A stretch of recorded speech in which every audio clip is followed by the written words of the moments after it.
I told them I'm winning it next weekend because you know this is one of the door prizes at the. They're not next weekend. Lost Basterds. You never want to go there. That's one of the door prizes. I'm like, whoever wins it needs to understand that it's mine. I need it. That's extra chilly over here. Here it is. Gotta be up there, I guess. Yeah. Oh yeah. About to we'll play around for a little bit. We'll make some cool stuff.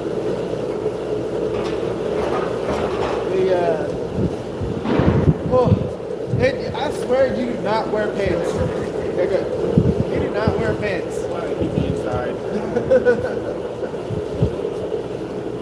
It's like I've got shorts and I've got shirts and I've got 2 hoodies. Yeah, that's exactly right. You got it nailed down now. I'm not going to turn the mic on until I actually have like Oh yeah. people over here. I'm hoping that it's not super windy. I've got the one that I was messing with yesterday. I figured, well, that's heating up. I go through, clean this one up and warm the Anvil up.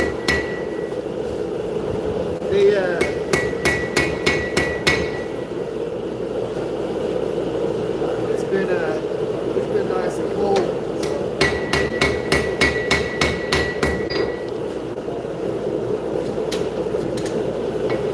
Start warming the Anvil up.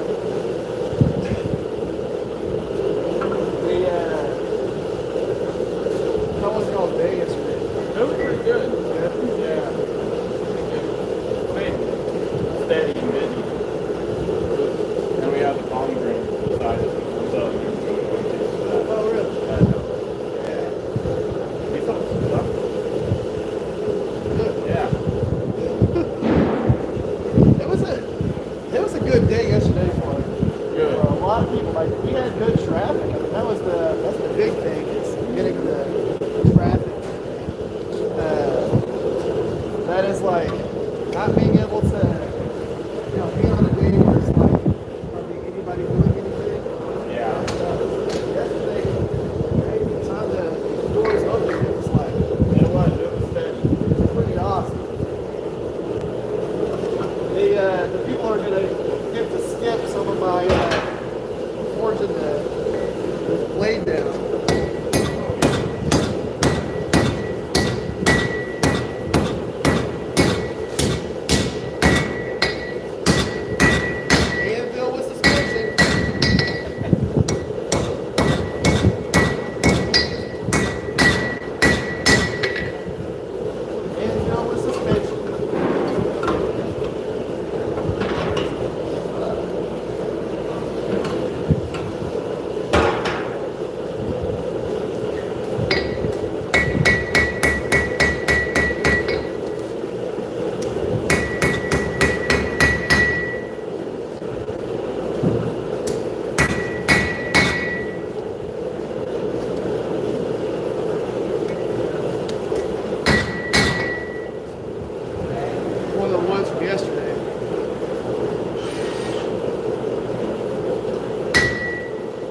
kidding. If the wind just calmed down just a little bit, it would be a lot warmer out here. Oh man. Of course, I'm complaining. I have a heater on the stove. That didn't work individually. Get y'all some of that air. It's today I'm working for about an hour. I'm doing chef's knife. And yesterday we did a camp knife and a buoy. Today we're gonna do chef's knife. The thing with the chef's knife is you gotta forge out the distal taper towards the tip. You want to thin it out as much as possible, especially if you're doing like a forge finish or something like that. So we're gonna get some decent leak out of this. And right now I'm doing a little bit of work on some of the ones that we did yesterday. While the other one's heating up. Ready for it? Hey, might as well start getting some people here the more you talk. Alright, there we go. My, pour away from my mouth just a little bit.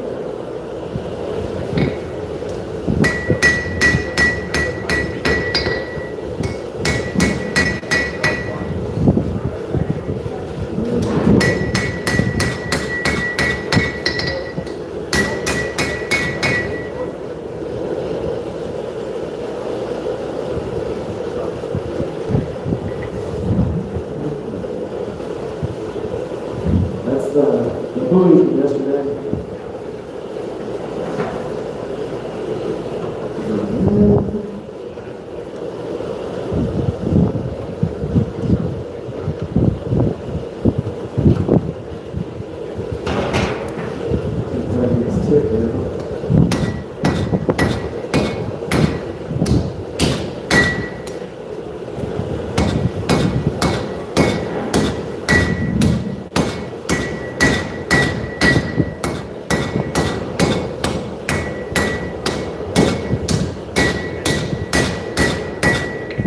Basically, just keep bringing that down to a point.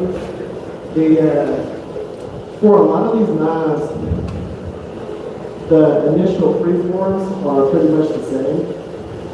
You don't really have to change that process much. It's just once you get the mass moved to the spots that it can be, you just start refining it from there. Almost everything can go through these phases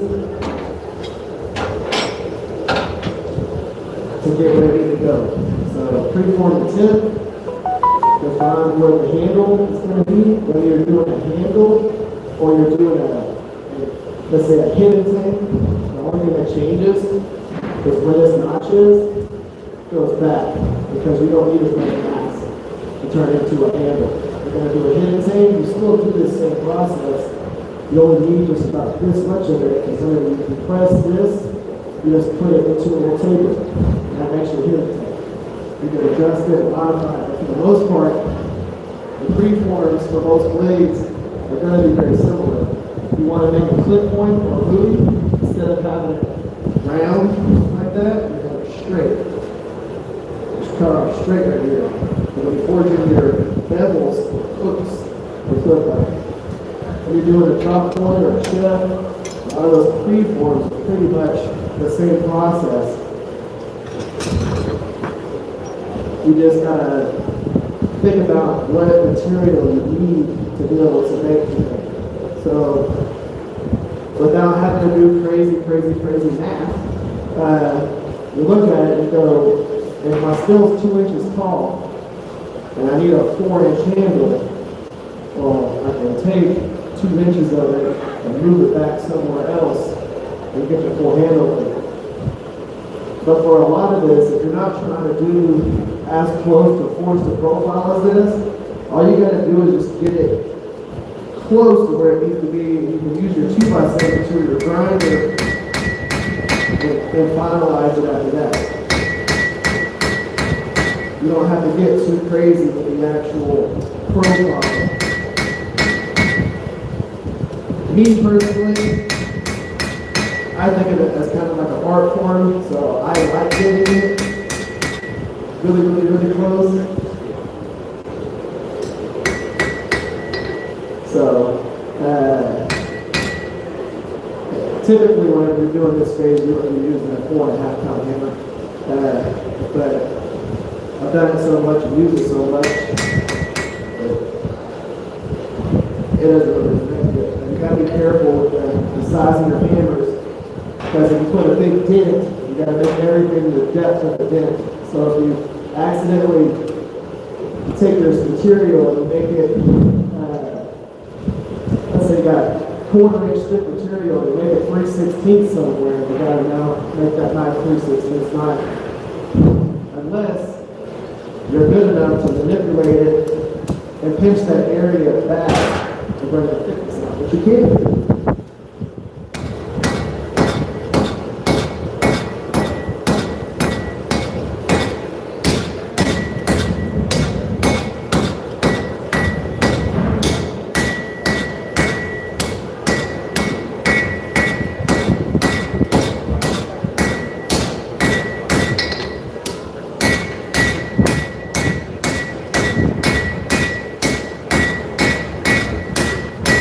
What you'll see me do on working this, I'm hammering in the same spot and I'm moving the material wherever I need it to go. And what that does is it keeps your hammer strikes consistent. If you're chasing the steel, so if I'm sitting here and I'm doing this with the hammer, it moves what my wrist is doing. So you accidentally hit like this, all those edges, you put a big dent or ding into it. So what I'm doing is I'm consistent with my body. And down,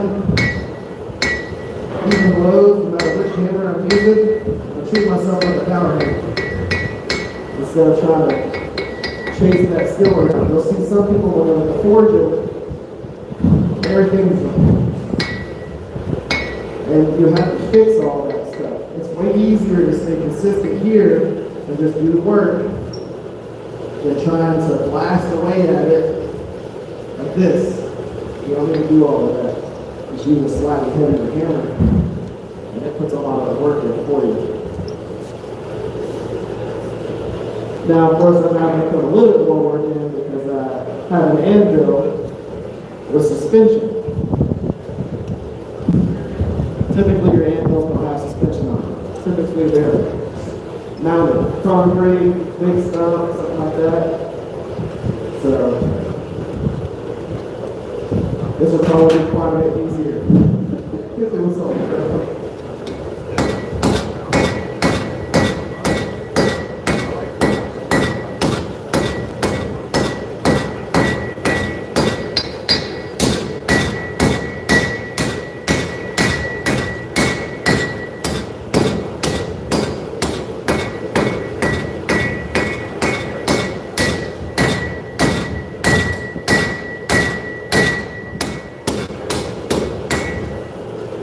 So, drop that down, got our preform.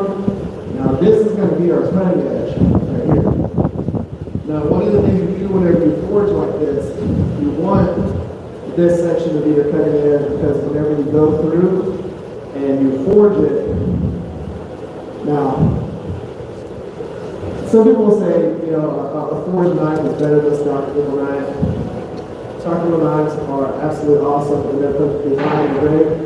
But if you were to take a piece of steel and etch it for a really long time, the way that the steel works, you got a grain structure and almost like a pattern on a tree. So if I was to take a rectangle piece of steel, cut it off, you can see where that grain ends at the tip or your edge. Whenever you forge it, you're taking that and running it completely along the edge the whole entire way. So, to me personally, if I'm going to do that, I want that structure to be all the way down the edge and not end here. So when I heat treat, I don't end up with warps or cracks or anything like that. Now, is that like scientifically proven? No. blade and pass it for 24 hours on accident, and it showed all of that. So I was like, to me, it makes sense. And so whenever I do this, I like forging it as close to the process as possible for those reasons.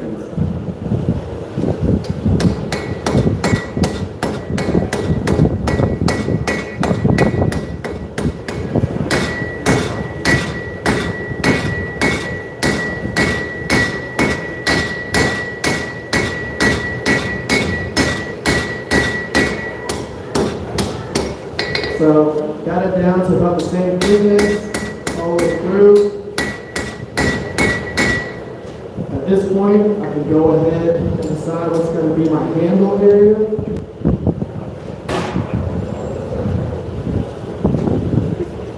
at that.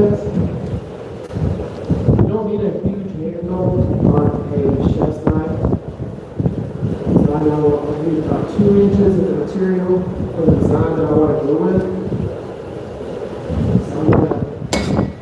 Put a little notch right there. That's going to be where the heel starts going into the blade and the handle material is going to be. The reason why I do it at this phase and not while it's hot is because really I just need a notch for indication point on that. I don't need it. I'm not trying to forge that area in or condense it yet. It's just put the notch there so that I have a indication point so I can start forging when it's hot.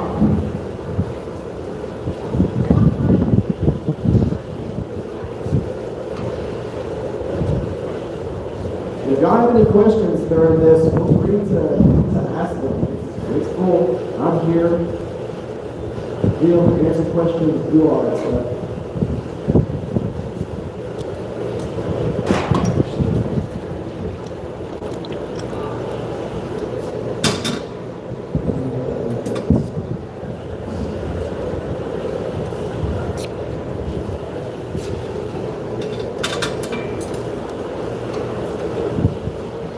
See, with the 2 knives yesterday, there was no downtime. There was just forging.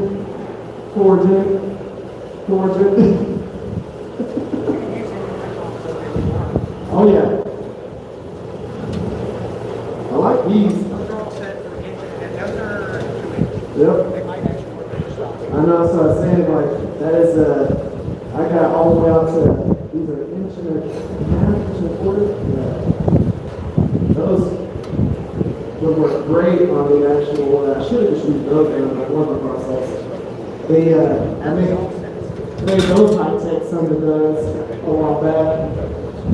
Nice. That was like, for 5160 and all that. I have to really get after it. I think these just for that, so I can keep the heck out of it, and there's still no chance to go anywhere.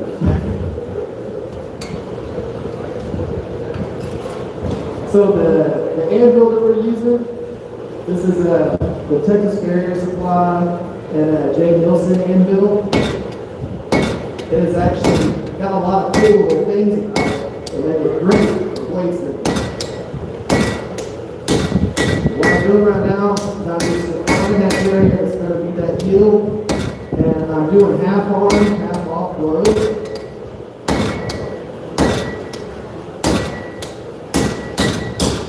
Just to compress it down.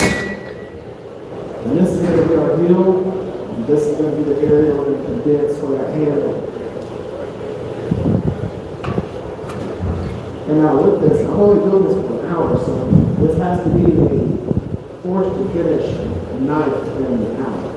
Not like 2 hours, 3 hours, or anything like that. It's pretty cool. We did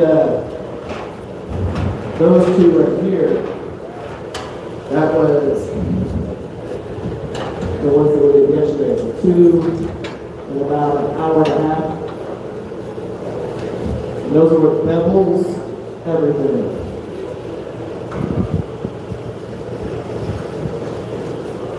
The most that I've done at a show was, how many did I get out of 4?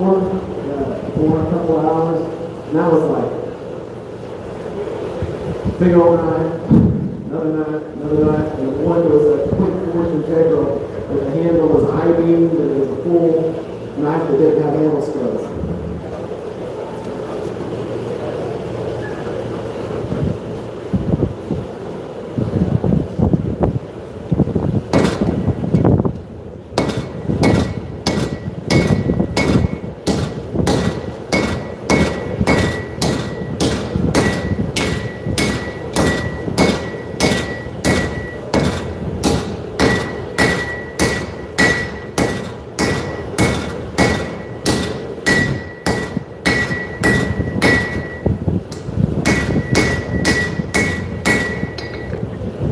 Flatten this out so that it doesn't I-beam right here or here. Because whenever you're compressing this down, it makes the top of the steel fan out, and part that's on the anvil fan out. And if you take and you just punch it all the way down and lay it on its side and hit it, it'll fold that over onto itself.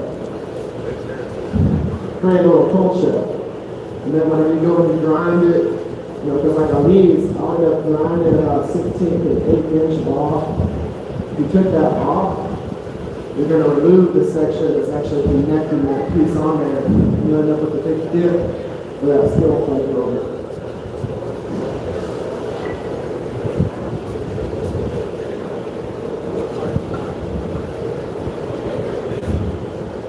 Ooh. I don't know why I was trying to know it good.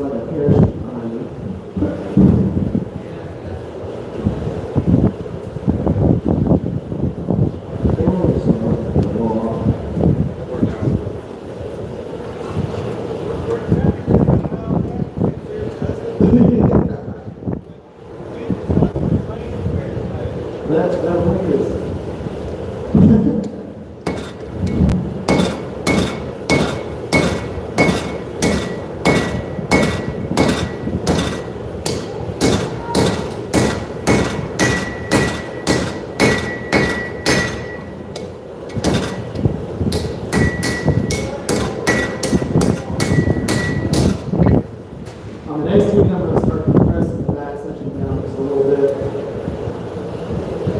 So with this, you always, for me personally, I tend to forge the knives in sections.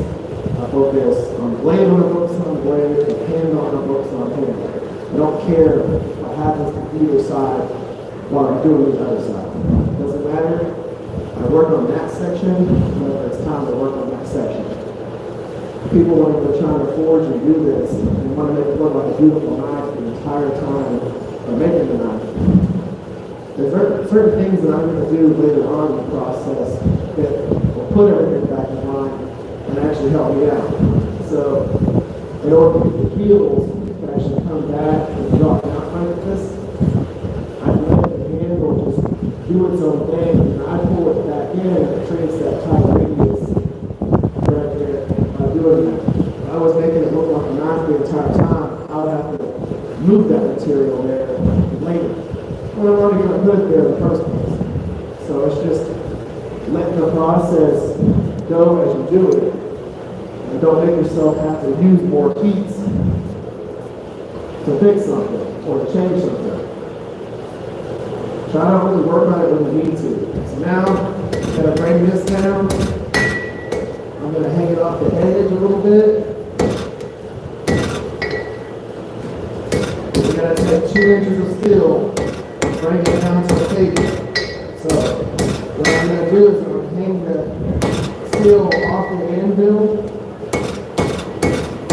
create little notches here. And what that's going to do is that's going to push the material in here and in here and bump this out. So I'm going to compress it and work that center and make it kind of mushroom like this. If I was just coming in from the side here, over and over and over and over, because it's 2 inches, how to pull it down and you get the fish looks. If you hang it off the anvil, forge in, you're going to pinch the material behind those shoulders, and that material's got to go somewhere. So as it's going in, it's going to rotate that center screw out. You don't have to worry about that. It's the same thing as if you were going to forge into a point. You just work back a little bit.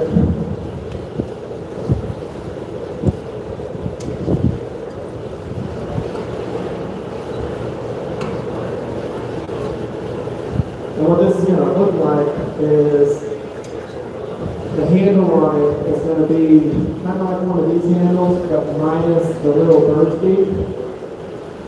But we don't really put that on the chef's knife.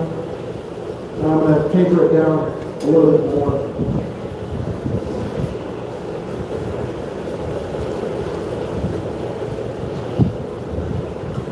I use the big hammer for the initial stuff here, get the material to where it needs to go, and I'll switch to the lighter, smaller hammers after that.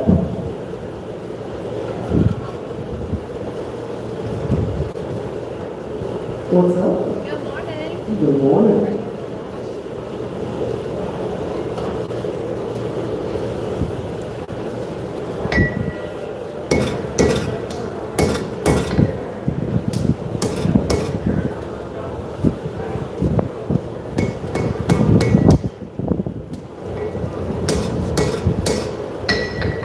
Actually, I'll show you all this. So like right now, if I was to take this section right here and forge that down in, that's going to fold over on top of that steel and create a cold shed right there. So that little lip that is bumped up and over, if I don't correct that at this point, then it's just going to come over, and when I go to clean that up, that piece of steel that's folded over on top is just going to flake off a little bit thin. So, gotta keep that up, move it back over, and correct it now so you don't have to mess with it later. The hard part about forged to finish knives is you don't get to take it to a grinder and just erase any issues that you have in it.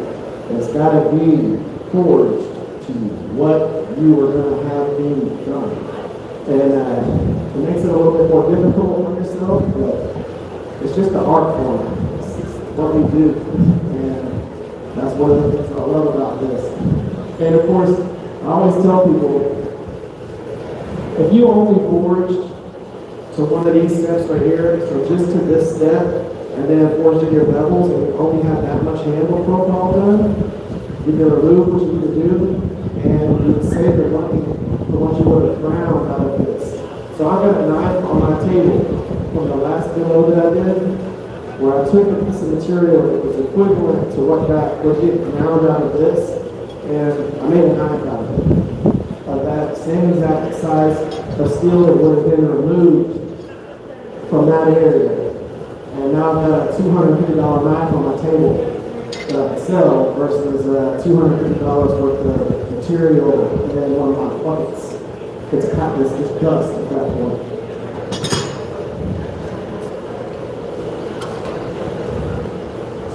You know, some people will think, well, it's only, you know, like a couple of dollars of steel. It's not a big deal. Nah, it is a big deal.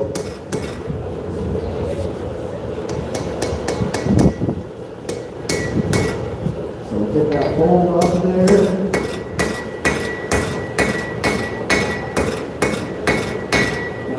Flat, we don't have any pull shed. Good. You could also take and hot file that. So like if I have a file and I want just to go through and hot file it, take it to a 2x72 or your grinder and just zip that piece off. You can do that too. If you don't want to waste the time waiting for it to heat up. As you can see, I don't have a file, 2x72 or anything. So I just have to fix it on the end.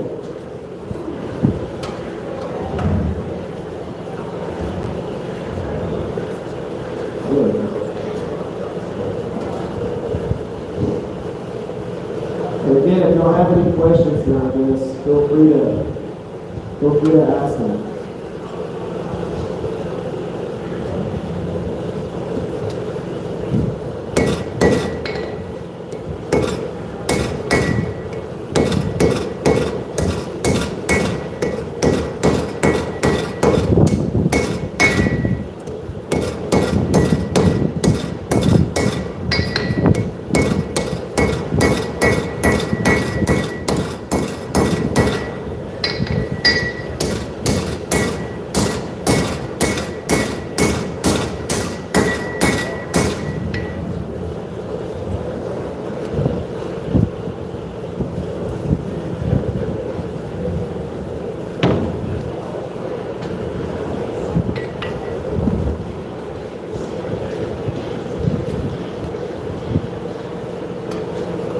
so we're going to get the handle to about 75% done.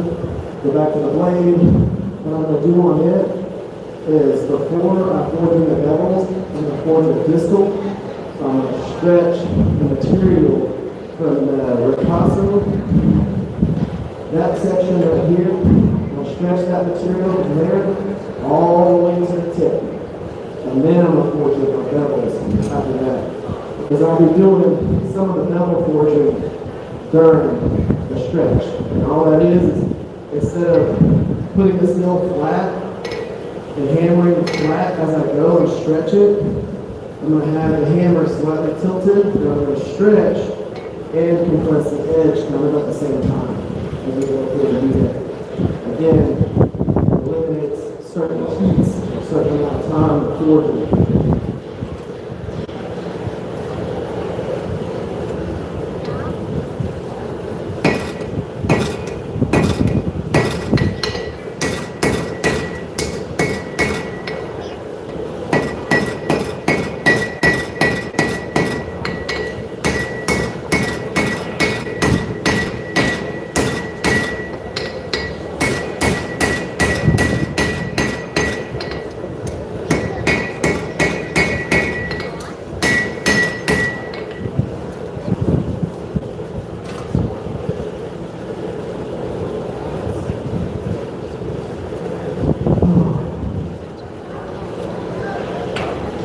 So what I do is, on pretty much every Saturday, I actually do one of these styles of live streams in my home shop. So typically every Saturday, I'll go through and I'll take a random piece of steel and we'll decide what we're going to make with it. And that's what we forge, whether it be a knife, a sword, or any of those things. We just forge until we're done doing it. And the difference is I live stream it, so I have them on the live stream and I answer questions as I go through and do it, because there's a lot of knife fitters that live in areas where there are no hammerings. There are no places that you go and watch somebody smith and learn from them. So I like to do it on the live stream and let people learn a few things in the process.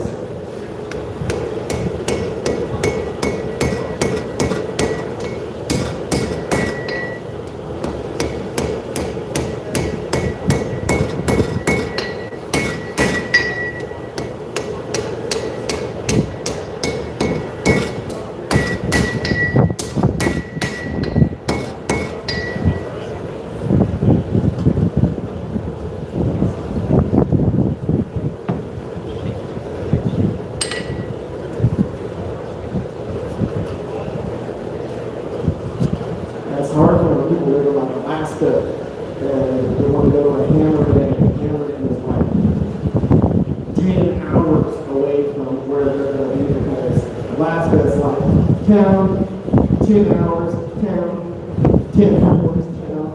You know, if you live in Texas, you know how that goes. You want to go somewhere and you're like, well, that is still in Texas, and it is 11 hours from me.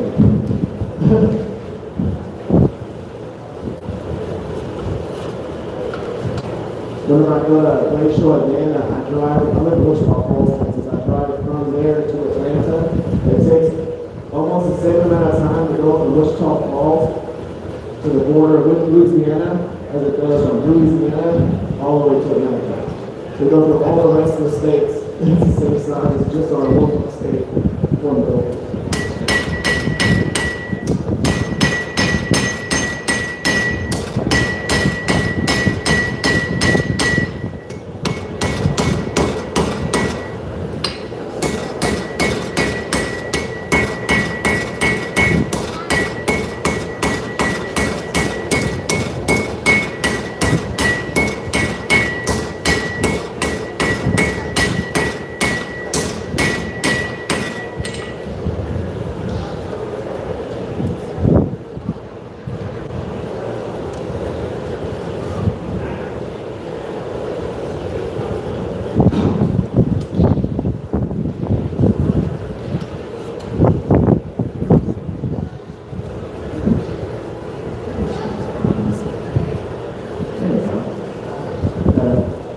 also see what they're saying on the large page.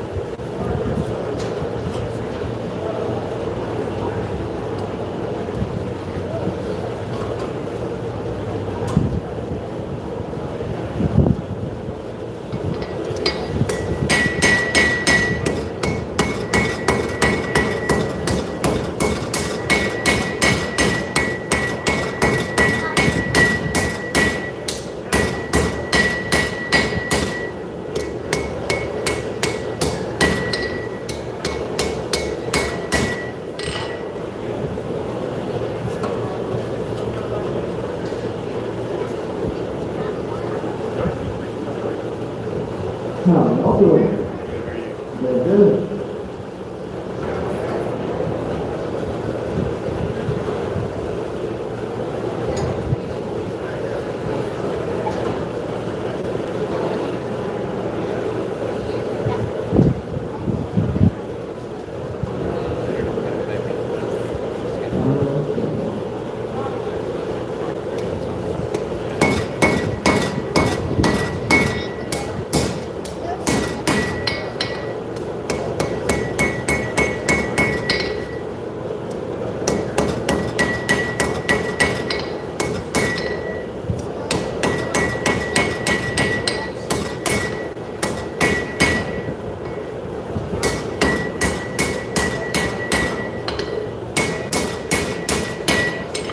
Now we can do the big one.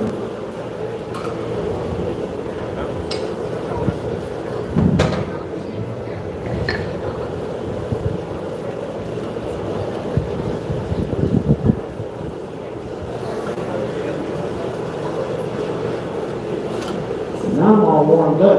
Yesterday, it was like really hot up here.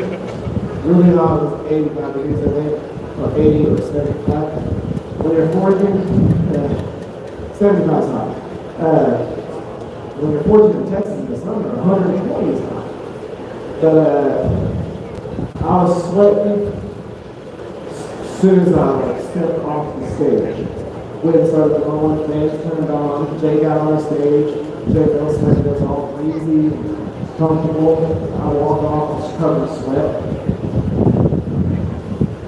This is great. Now for y'all, this sucks. But for me, this is good.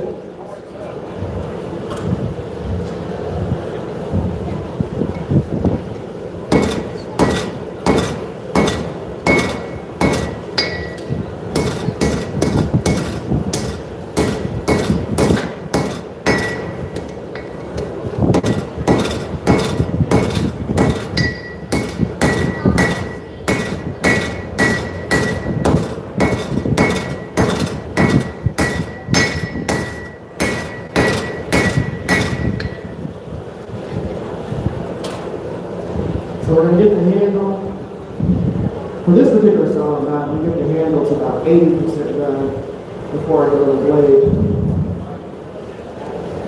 But it's a simple handle, you don't have to do anything super complicated on a chef's knife. Some people will go really ornate with the chef's knife handle, but really it's just super comfortable to use.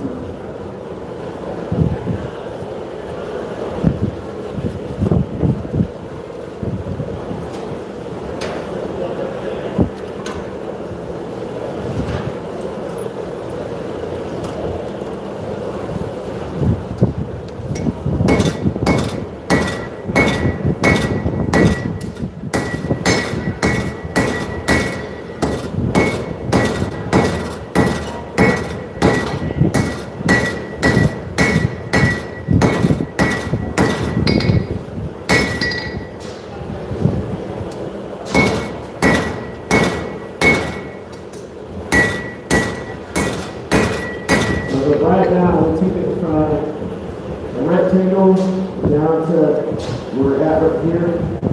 We don't need to go too much crazy in there. I'm just going to clean that up, pull it a little bit more, and now we'll refine that profile after we play really well.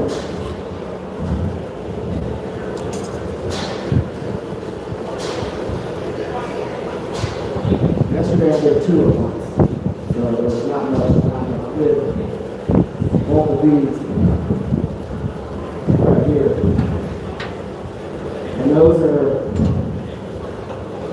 cords with the bevels and tapers and all of that stuff, all of them. And those started off as a rectangle. Rectangle that was only about that long. So we got about 4.5 inches of extra length. This was only about 9 inches long, and we'll end up with a chef knife that's about overall length about 13.5, 14 inches.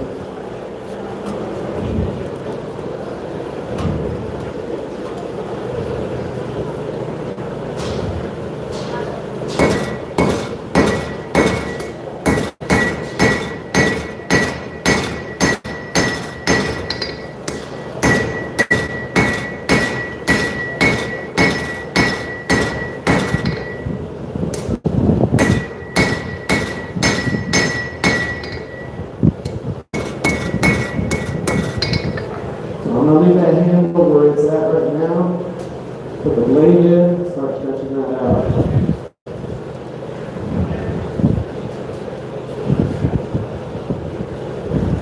And then we'll go from there. And I'm going to see how fast I can do this part, because the things are coming out here soon.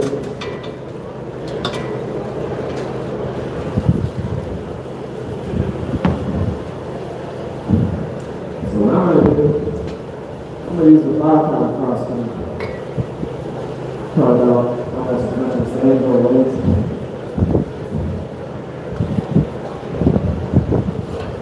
We're going to see how fast I can stretch out the blade. This is going to move the heck out of this trailer. It's going to be crazy.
The water bucket is like bouncing off the trailer.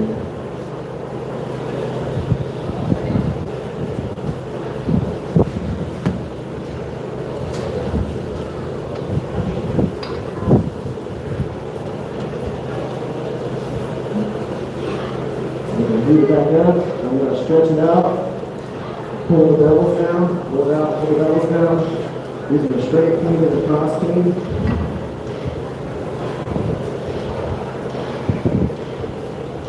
The straight peen gives you weight, the cross peen gives you height.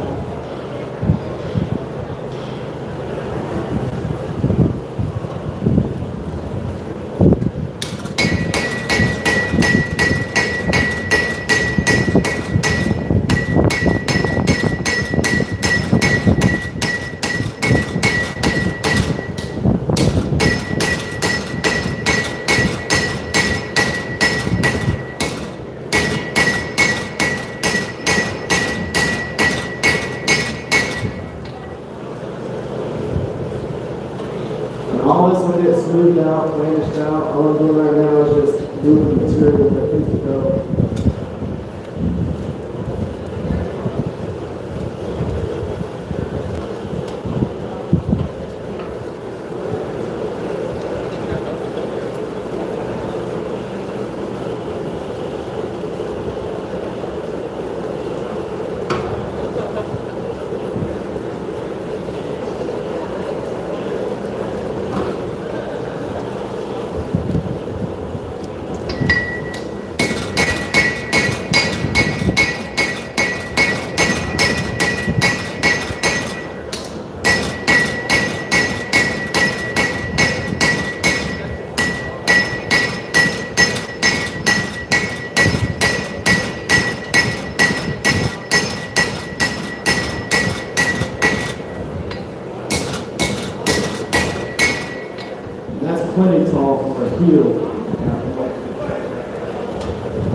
So on this next heat, what I'm going to do, I'm going to bring that tip down to a little bit more of a taper or a point, and then I'll stretch it out some more.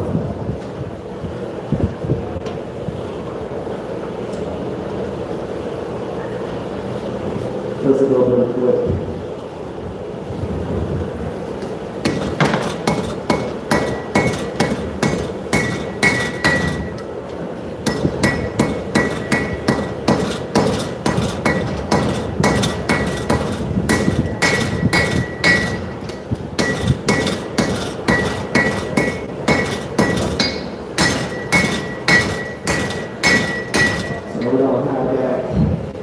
Big arch down to the tip.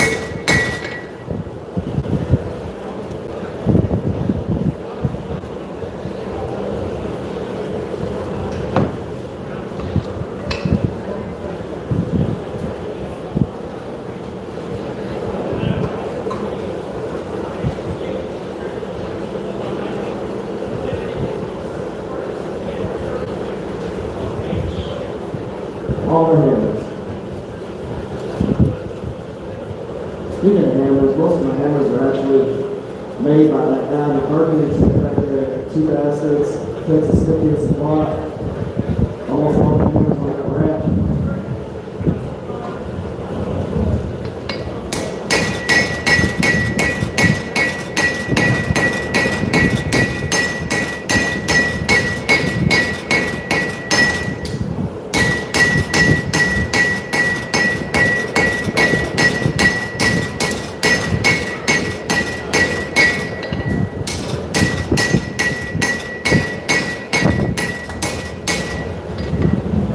Stretching are primarily focused on the edge as we're doing that. So we're hitting 8 and bevels all at the same time.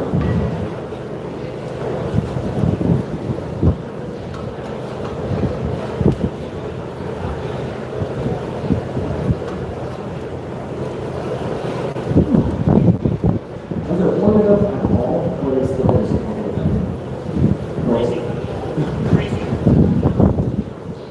with my wife, so last year we were outside, and having my wife's inside because we left her shoes at the house, and she's been wearing flip flops this whole time.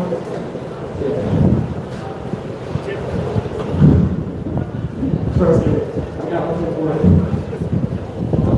I'm pretty sure it was my job to bring her shoes.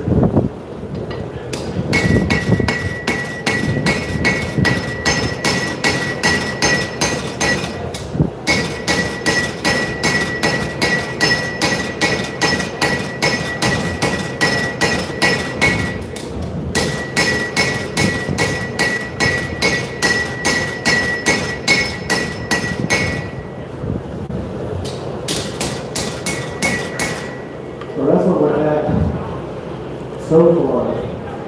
And we primarily use a cross-beam, straight beam, and do most of that. Which typically, you can do that if you want. I do it if I'm trying to get it out of the way, But the hard part is doing this particular process with that style of hammer. It leads you to, if you're not comfortable with the hammer or how you can control it, you'll put really big dents in the wrong spots. You gotta fix them later. As long as you're confident what you're doing, all of this stuff will planish out. So what I'm gonna do now, I'm gonna switch to maybe further down. And I'm gonna flatten out a lot of those peaks and valleys that that hammer just did.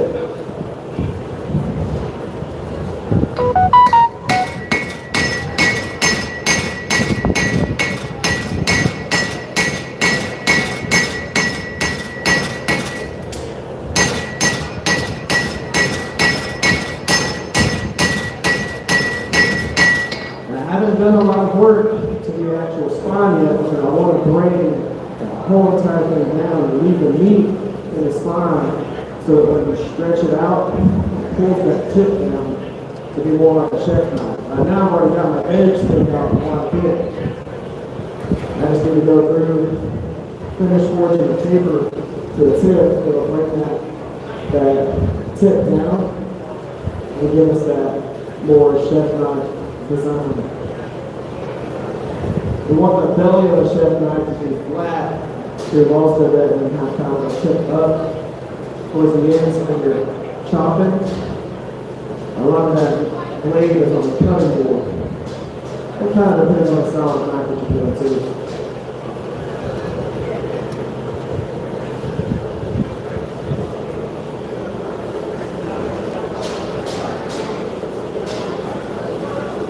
So now I'm going to force down that spine.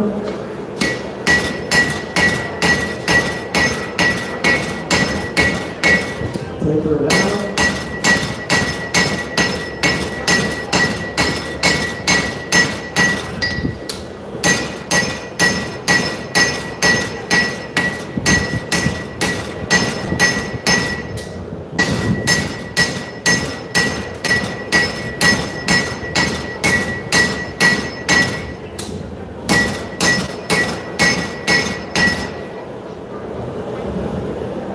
And we brought it down. Not worried about what's happening to the handle, because that'll all get modified when I mess with that. But right now we have the taper all the way to the tip. I'm going to clean up the bevels just a little bit, fix the profile. That'll be a chef knife to start as a rectangle. And now it's a knife. That's the best part about doing the whole smithing side of this. Is sometimes if I want to go through and design a new knife, I'll just start forging, and then as I'm messing with it and moving the material, I'll go, I wonder what happens if I just move this heel here, or shift this thing over there, or move that thing over there. It's more fun than sketching something out or drawing it.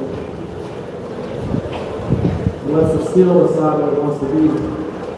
And sometimes I'll take little straps, little cut-offs, Damascus and different things, and I'll just start forging it and turn it into something.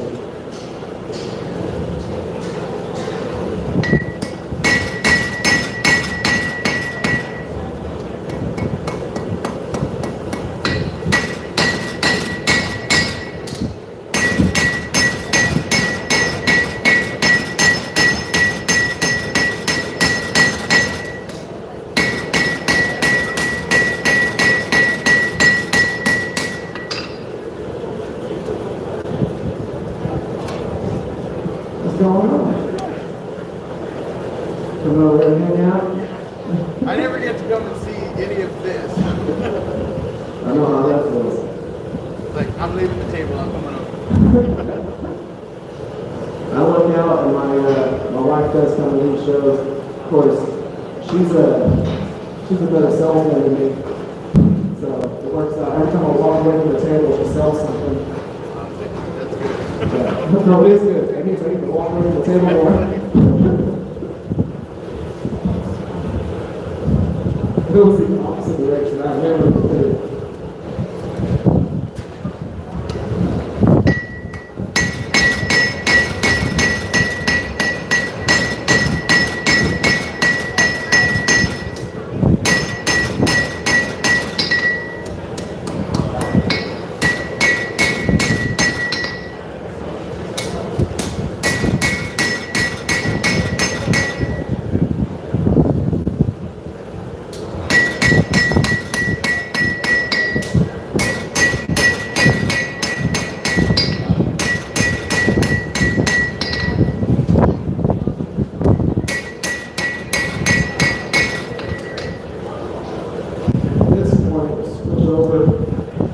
Handle, finish that part out, clean up our profile.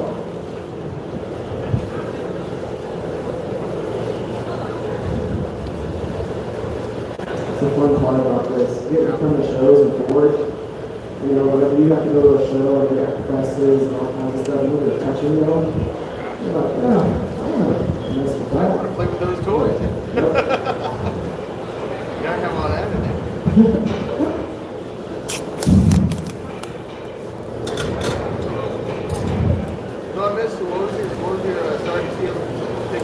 So, 3/16, 26 and 3. We did 2-inch tall, about 8.5 to 9 inches long. Yeah, 2063. It's a high quality, classified as a razor steel, good corrosion resistance. On my EDCs, I can put up to 64, 65 watt on the road. That's fully tempered, everything too. These are the chef knives. The cool thing about this is even though it's not bottom of nose,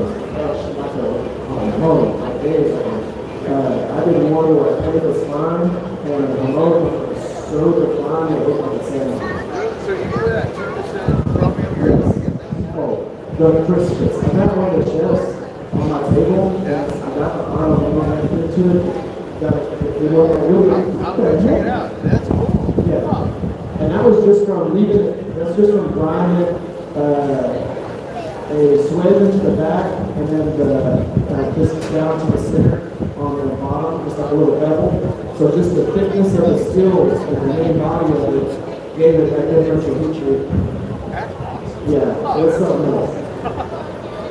So I really like it because, you know, for chef's knives and stuff like that, you get a good part of it, nice, you know, aroma on it. It looks good.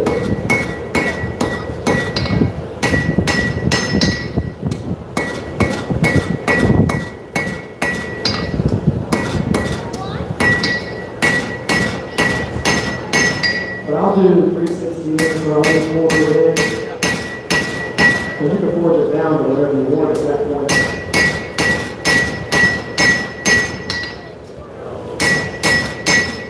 I'll do a distal taper on the 10.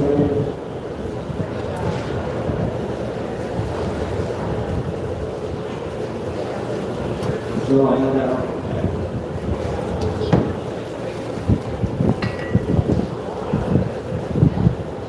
I did 2 yesterday, so these at the same time, which was nice, but there was no downtime. It was just 2 hours of Straight for it.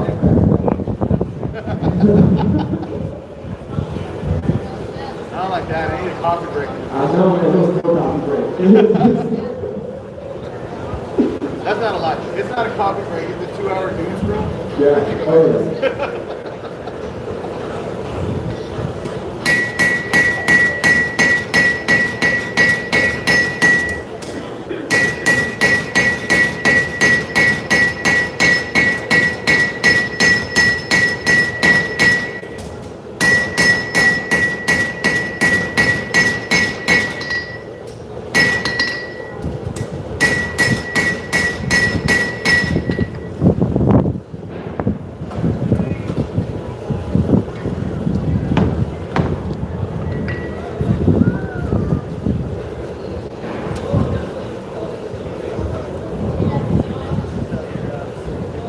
Yeah, I did.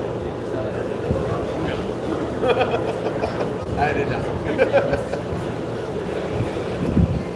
No, but he's picking it up on Friday. Oh, I thought when you did it, you said it was Oh, it not. yeah, it came down some of the edge just a little bit. Not that bad.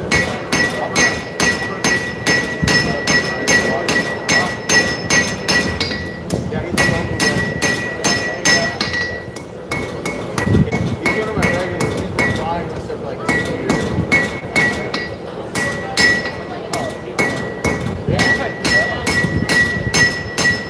We're very patient. Because I work very like that actual blade I started and I just hadn't finished it. Friday, that's a long time. Yeah, I don't know. I'm happy I can get things done soon here. I have one guy who's waiting for it. But then again, he ordered 7 longer. I like your spear. So you got 4 of them done. Did you do the miracle of that? Or the My dad did that last night. Yeah. Really? Is it?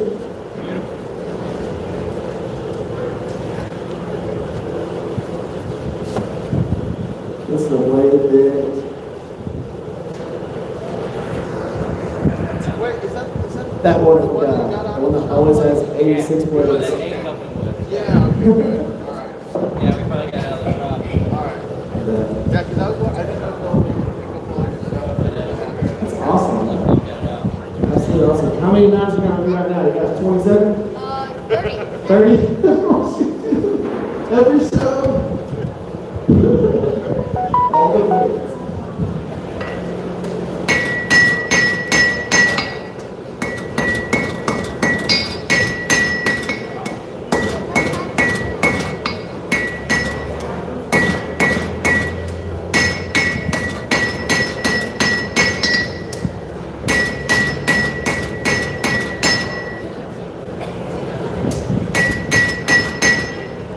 Good?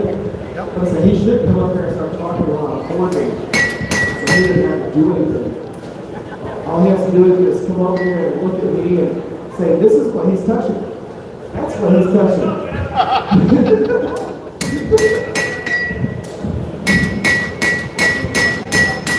You designed this with this and that with that.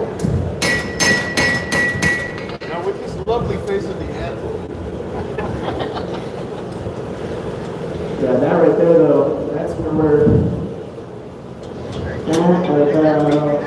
So that is chest knife, full bevels, this will taper table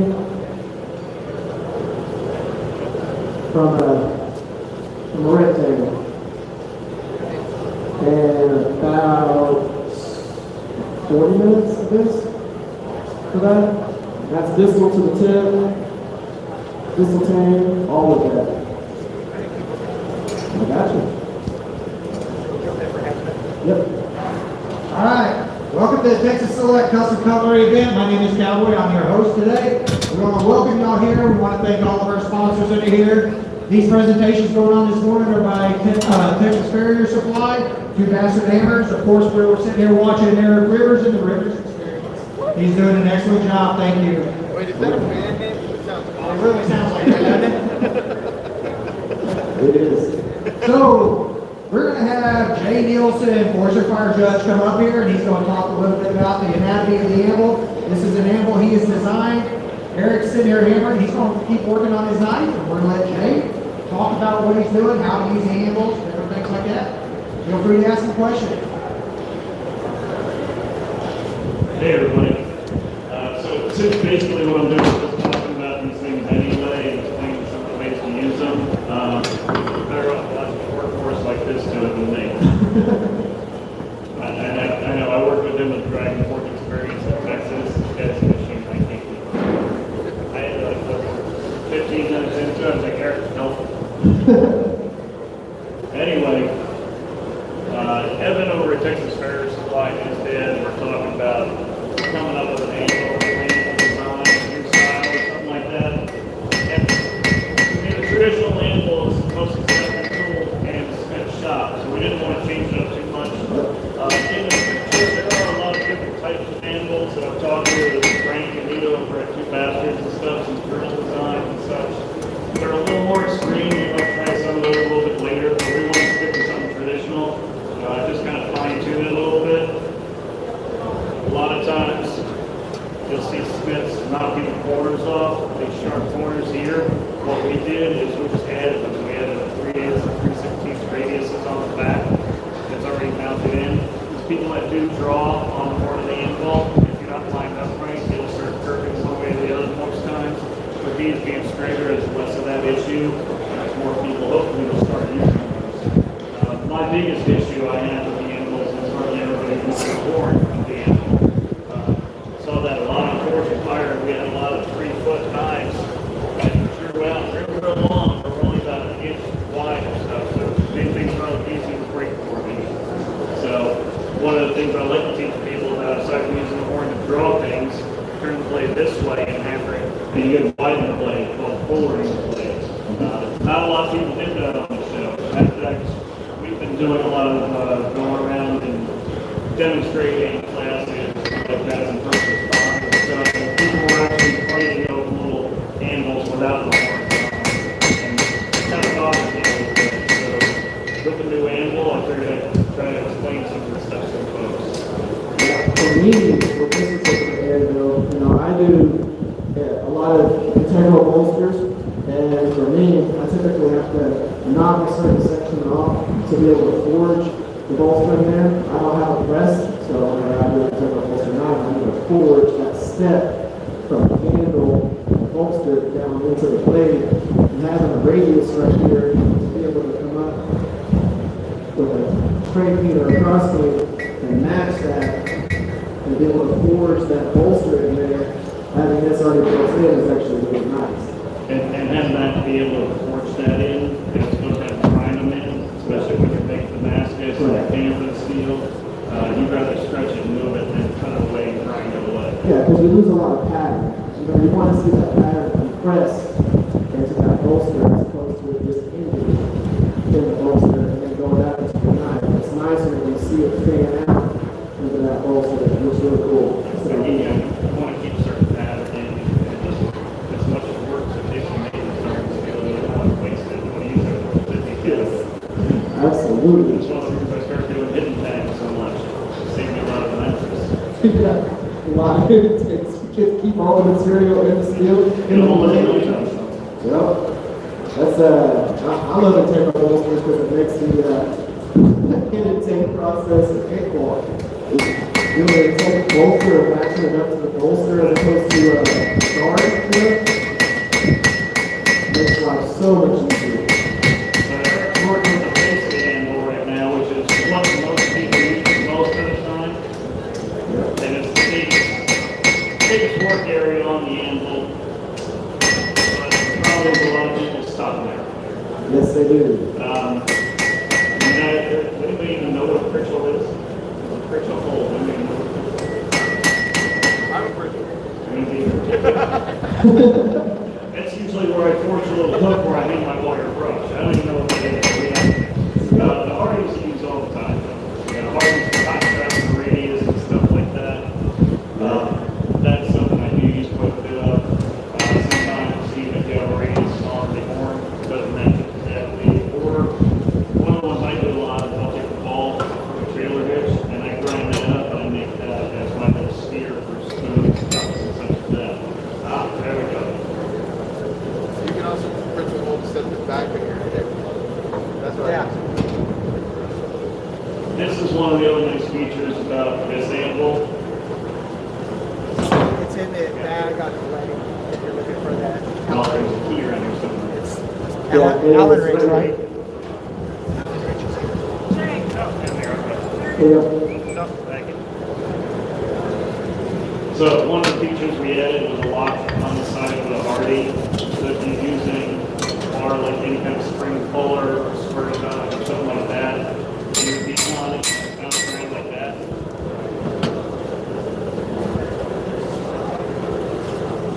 I'm going to need a piece of steel we can actually show it.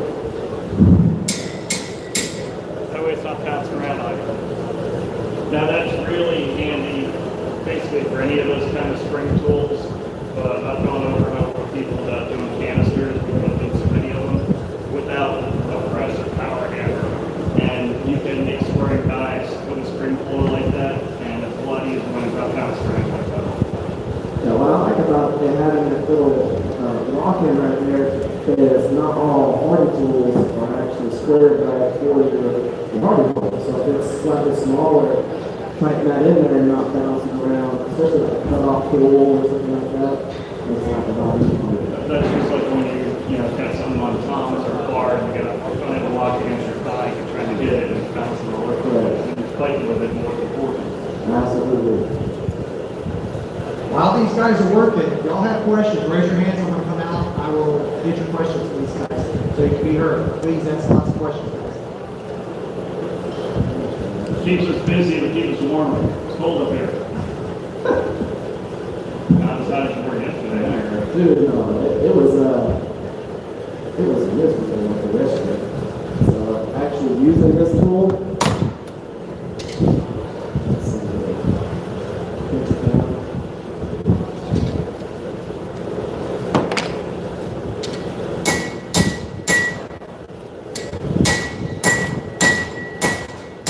It stays nice and steady, it's not bouncing all over the place. And it's nice, it's only a quarter turn to lock it, you don't have to keep it riveted.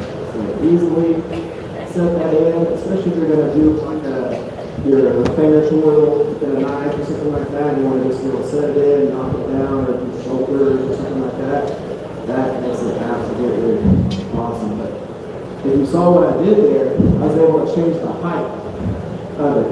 A lot of times, let's say that wasn't built into there, in order to do that, I have to bring this up out of there, and then it's really bouncing around. But I was able to set the height of this just by having that there.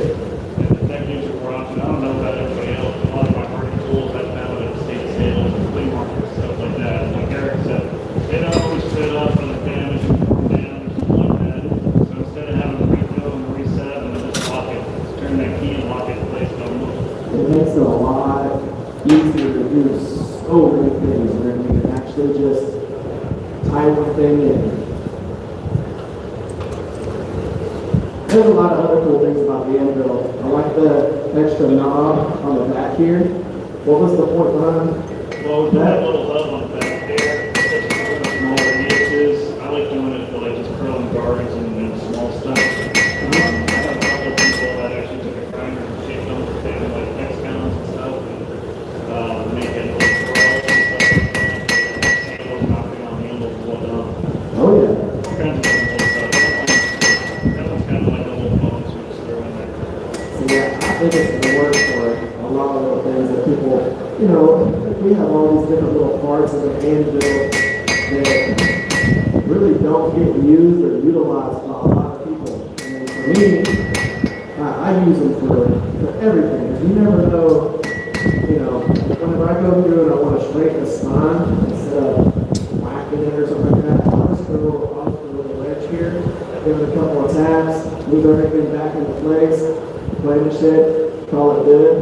But some people get confused on what you can actually use some of these little areas for, what you can use this section versus this section, all of those. And it's like, get used to what your Anvil can do and use all of those spots.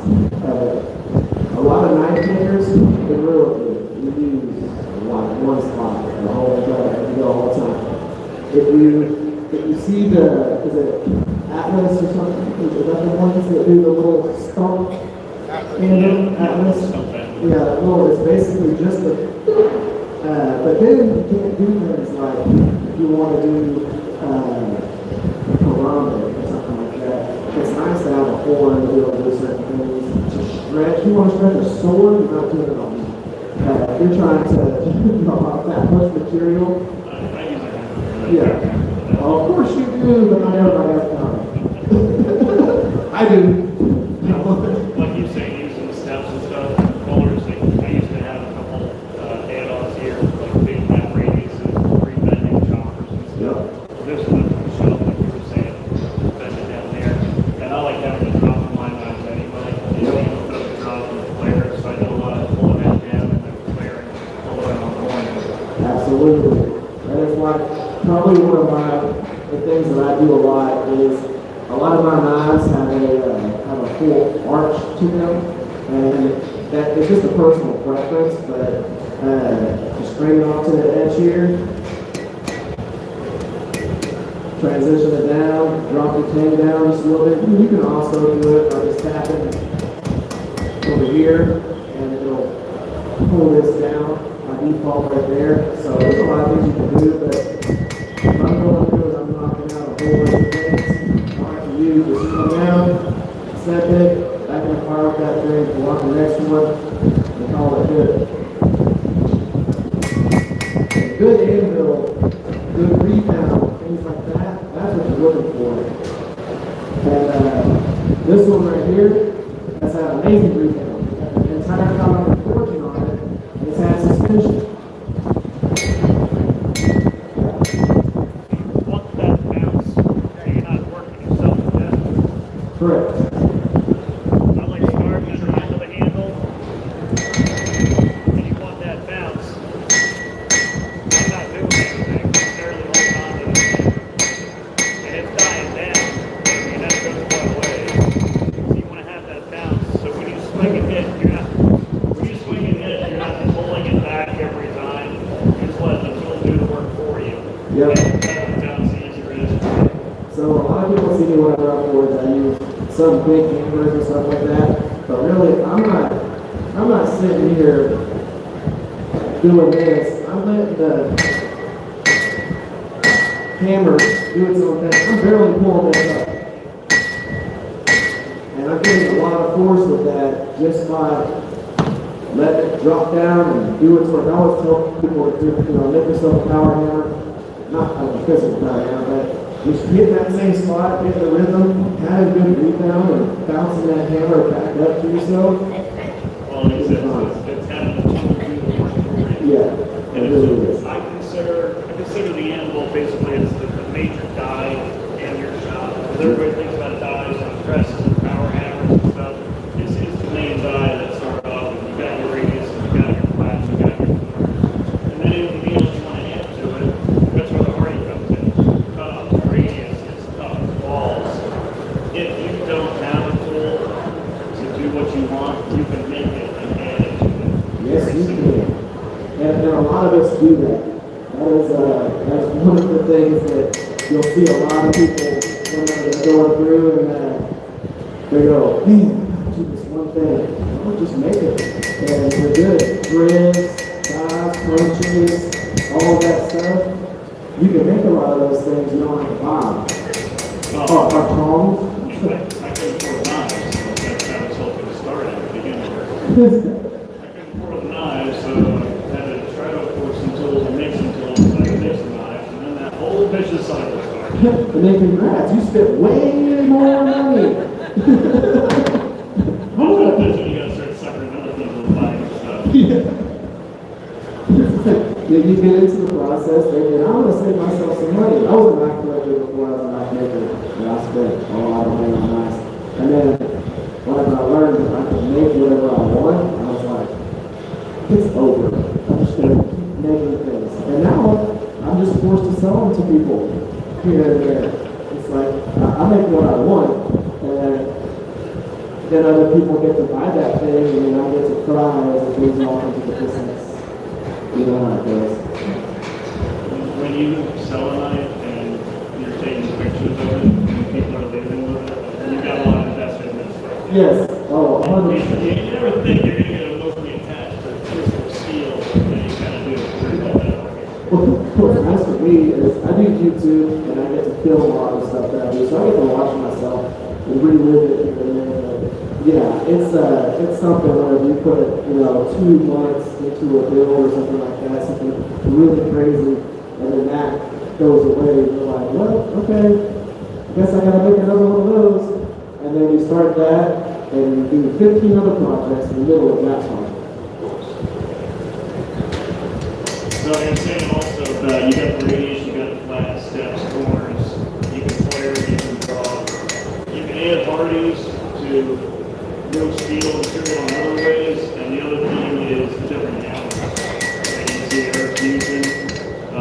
If you walk around and like 2 baskets down there, just the different varieties of hammers. Even just putting those radiuses together, like Eric said about using the radius hammer and radius on the edges, steel and faster. Same as using 2 drawn dies on a power hammer or a press. You're just doing it by hand. This is how we started out.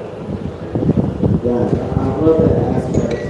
This Anvil, again, typically we have to modify the heck out of our anvils in order to do the specific things that we want to do.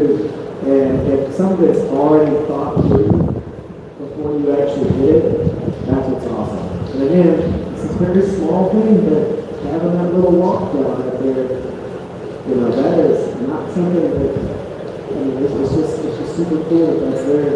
And then having your small little things like this right here, being the radius, and like you were talking about, if you were to do something like this, being able to do the forks and stuff like that, like how you do your forks and things like that, little things that Yeah, I like my heels a little thinner because I do a lot of blacksmithing. And being able to do forks around those radius edges allows you to curve the inside while making the fork tines.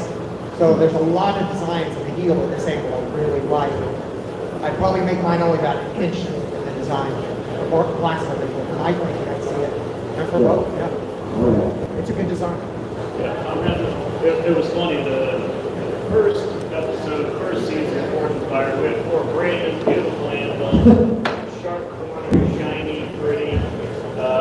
We started the vlog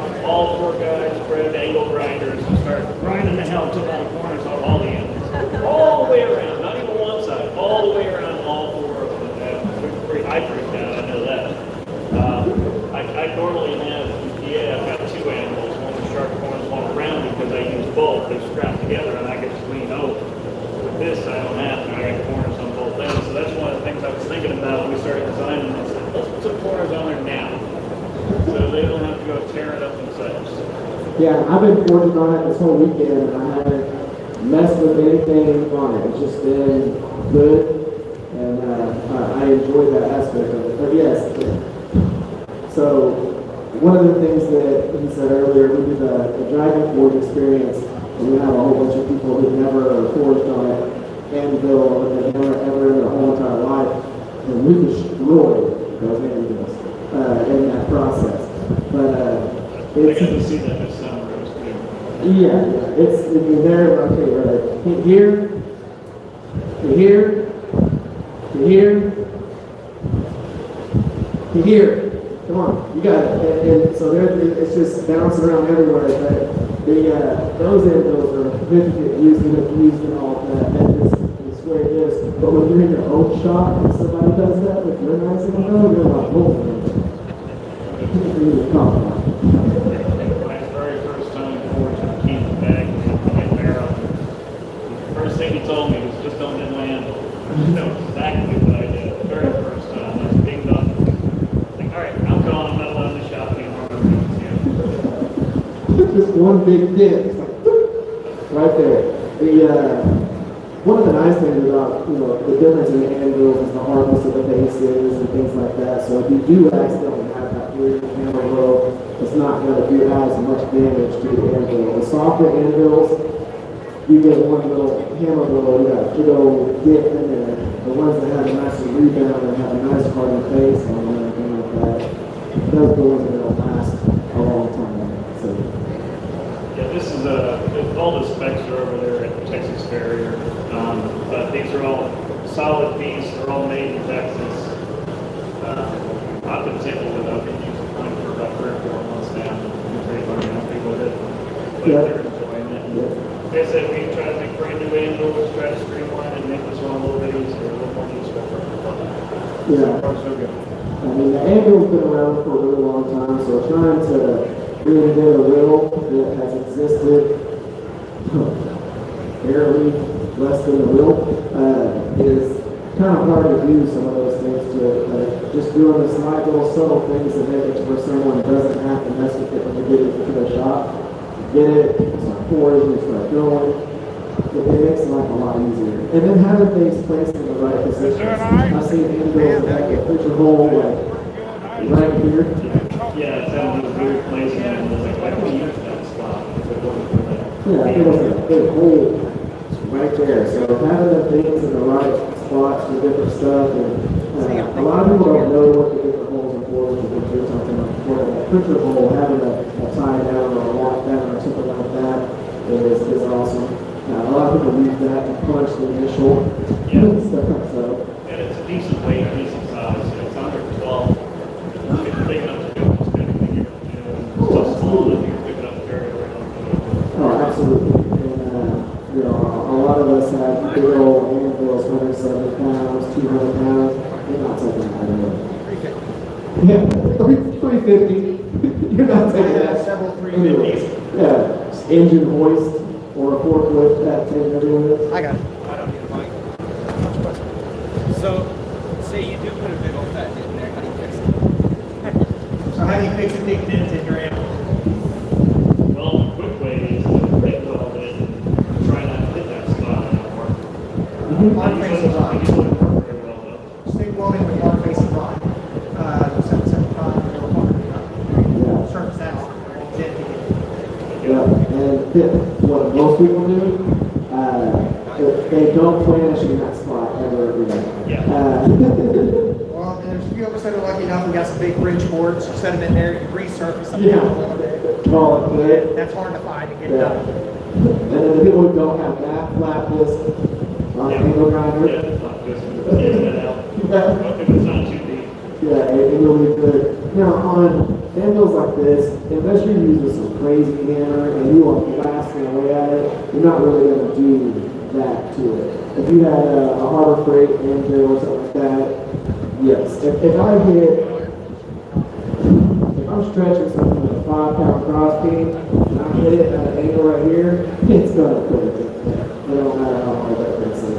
And it's just, that's going to happen. But yeah, a lot of people, when they're doing stuff like that, they might be over here or if they accidentally hit it, it's not that big a deal. But most of our damage happens to the edges.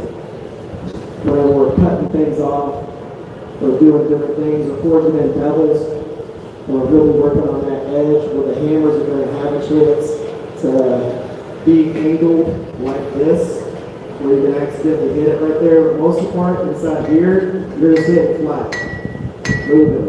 You're not really sitting here doing a whole bunch of this in this particular section. You can once you get comfortable with it, but you're not doing a lot of that in that spot here. A lot of that's happening throughout these areas around here. That's where I talk to a lot of people about the height of the anvil. The standard is make a fist at your side, put it there, and that's where the face of your anvil should be. The reason for that is because when you're swinging, just like you're saying, you want to hit flat. If you start hitting on the edges, the corners, you're going to put pressing your material or in your anvil. Putting your material is more work you got to do, or you might just screw it up and start over. If it's in your anvil, then you have your tool, and then you're going to have a negative imprint on everything you forge on top of that angle. So you want to have that at the side where your fist is. So like I said, when you're swinging normally, you're going to come down flat. And it's just a matter of progress to it.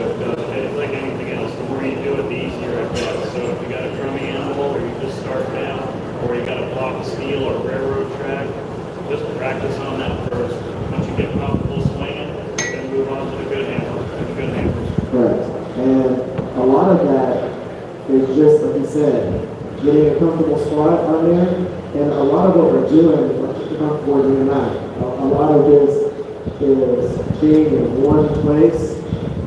I'm moving still as if I'm a power hammer. So I'm forging and I'm moving this to where I need it to be, whatever I need to focus on. So that way the hammer strikes are consistent every single time. And you don't risk hitting the anvil in a weird way because you're just doing your machine. Doing that one thing, you're adjusting it, moving, whatever you gotta do, you're sliding. You're not chasing your steel around everywhere. That's what keeps you hurting things in your anvil. If you watch the old Smiths, when they've got 3 or 4 apprentices swinging the hammers, you know, it's just like Eric says. The Smith is there, he's the one, everybody hits in the same spot, like the guys that tried to forge were supposed to do. Yep. Everybody hits in the same spot, and the Smith moves the steel to where it needs to be struck, just like a pistol power hammer. Yep, so if I'm going, as a matter of fact,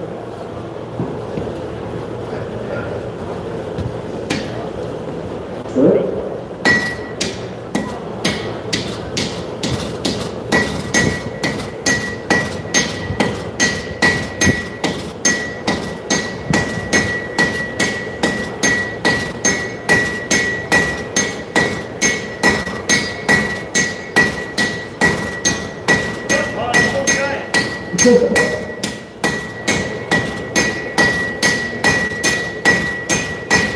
And good.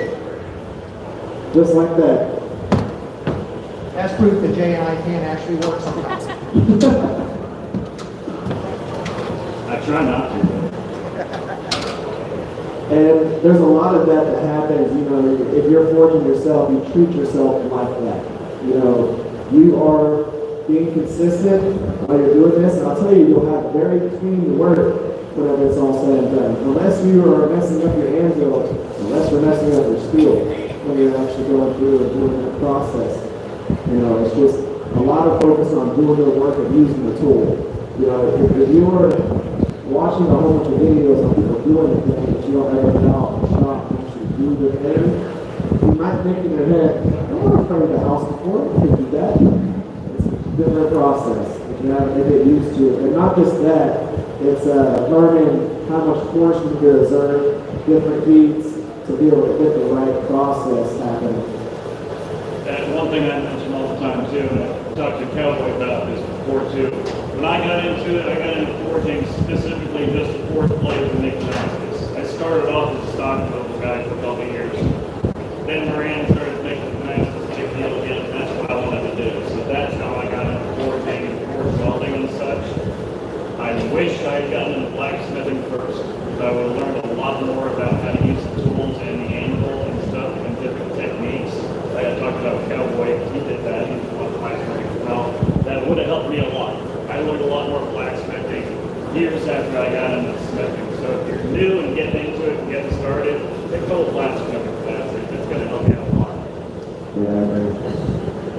100%, because the techniques that you learn, and then the thought process that goes into a knife, and whatever you're using, measurements, what you're going to use it for, specific tools, stuff like that.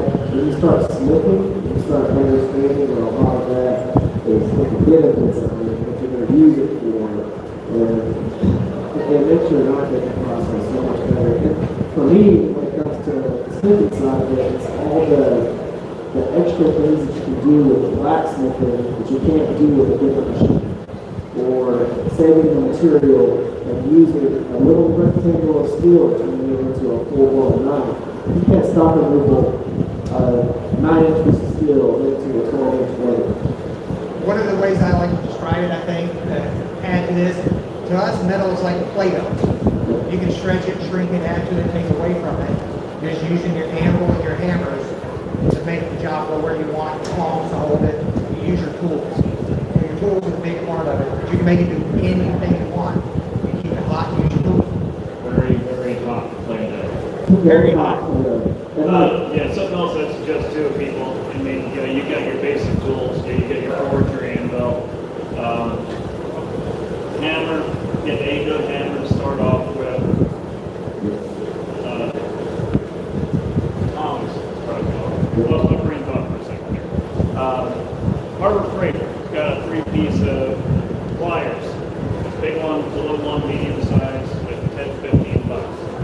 Buy those, don't buy tongs. Take those handles, put them on the forge, stretch them out, practice some drawing, practice some stretching the steam out, drawing out. Then get a tong kit and then forge your tongs out. Then you'll have backup pliers, you'll have tongs, and you'll have experience moving metal and shaping and getting used to your forge and your anvil before you even start messing up any good steel. Absolutely, especially with tongs, when you get used to forging to a desired thickness. When we're doing a lot of forging, it's trying to achieve a goal. So if we're trying to go from half an inch to quarter of an inch, learning that process of compressing the steel, getting the length out of it, keeping it even, and getting that desired size. We do that a lot with smithing. Especially if you saw somebody make a horseshoe from a piece of steel, it blows your mind watching somebody do that particular process. Because there's a lot of manipulation that happens, and then their mental measurement tape to make that thing perfect and the right thickness and everything right. So they got that thing forged and it's ready to go on a horse. It's wild, but doing the tongs and doing those things that you're used to, learning what the hammers do to the steel, the sections of the anvil goes to the steel, all of that stuff, to actually get that good result. You learn how to tape the radiuses, flats, bend, fold. Yeah. And then you can get fancy and make your tongs as fancy as you want to. Just play with different ideas and whatnot. Absolutely. But yeah, try it out. It's fun. If you guys have more interest in stuff, Neilson Knives, my website. I answer questions from folks all the time. I'm sure Eric answers questions all the time. All the time. He's teaching people right now. The anvils, if you like them, they got out of the Texas Fair show specials, $995. You can barely buy a broken ass anvil for that nowadays, so that's not bad. You know, brand new. I know when I got mine a couple months ago, it was worth brand new anvil. Those guys.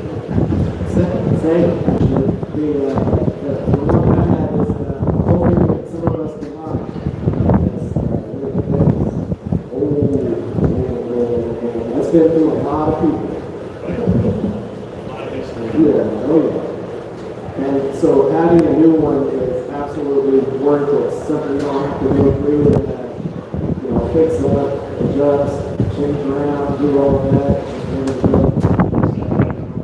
And then most of the anvils that you see on our marketplace and stuff like that are old anvils that you don't know if the base steel is actually fully relevant to the actual anvil anymore, and start to create a gap or space in there. And you'll spend $1,200 on it as per pound. Those anvils that people have on marketplace are great. And sometimes you've been in market fires 100 years ago, Yeah. they don't have a temper left in the belt. Right. At least this one, if you don't like it, I'll give you Adam back, guys. You can have it. Anybody got any questions? It's pretty darn cold up here, and under our tires. Some of you guys are pretty cold. I feel great. I'm heated. Nothing at all? That didn't hurt.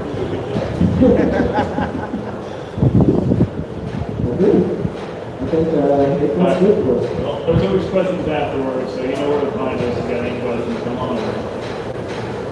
All right, guys, so this is J Neilson, Forge and Fire Judge. His booth is going to be right over here by the red tents. You'll see right here, so you can go visit him, check out his stuff. He'll answer all the questions for you. Eric River is your inside. Inside, right in the middle right there, you can come in and check in now, see his table, all this stuff like that. We wanted to thank Texas Farrier Supply. I know this is 100, how big is it? 200 pounds? 112 pound? 112 pound cast steel anvil. Heat treated all the way through. I think it said it was a 58 long on there. So, Texas Farrier Supply is right inside off to the left wall right there. It's an excellent anvil. They've got all these air stands, things like that. Got some great people. Once again, two Basterds is right over here under the red tent. They're part of the sponsors to make all this happen. And of course, you see our sponsors back here on the background. We've got a great community support. We appreciate you being here. We've got tomahawk tooling, we've got knife making. If you want to try and hit a piece of hot steel, right down here on the right, Phoenix Knives got our booth out there. You can hammer your own souvenir knives today. We're going to reset here in just a little bit. We will be destroying some ballistic dummies and having some fun with that. Just a little luck, guys. That's always fun. Thanks, guys. It was fun hacking bits into the crowd yesterday. What was that? It was fun hacking bits of skull into the crowd yesterday. Yes, we were having a lot of fun in the splash zone out there. Good times. Thanks, man. Oh, yeah. Why am I walking?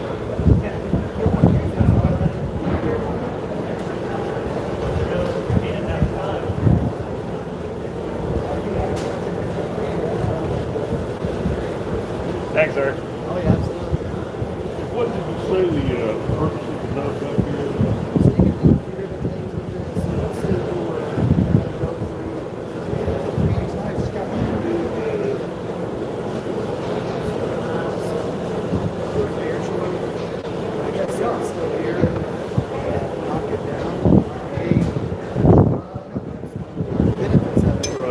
Same thing we did.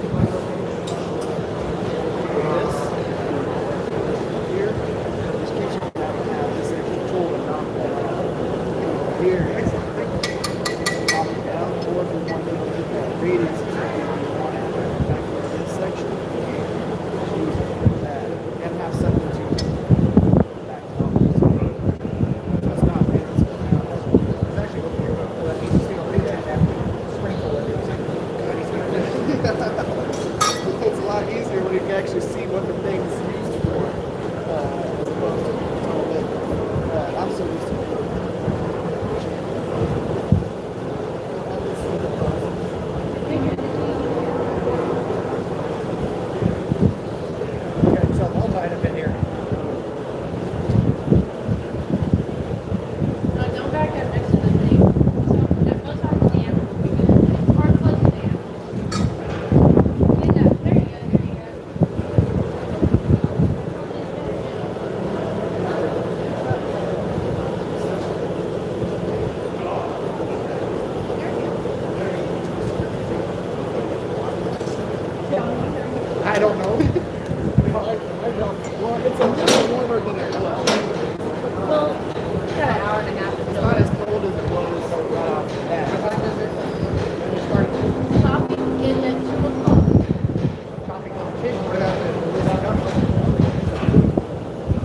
it says on the schedule it's at noon, but there ain't nobody out here watching it. Well, I mean, we've got the listeners here to come up and do whatever we're doing. Traffic is coming in slow. Yeah. Too cold for any of you. Might as well wait till, I know, man. Cold weather in Texas. For Jim's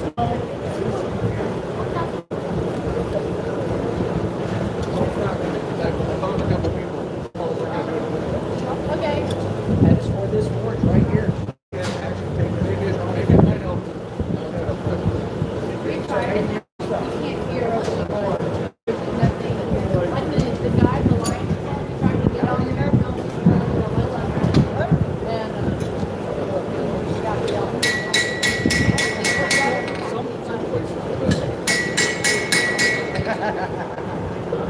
I understand that. Why do you think that is, Jeff? You think that's not supposed to Well, be? you can come over to the shop anytime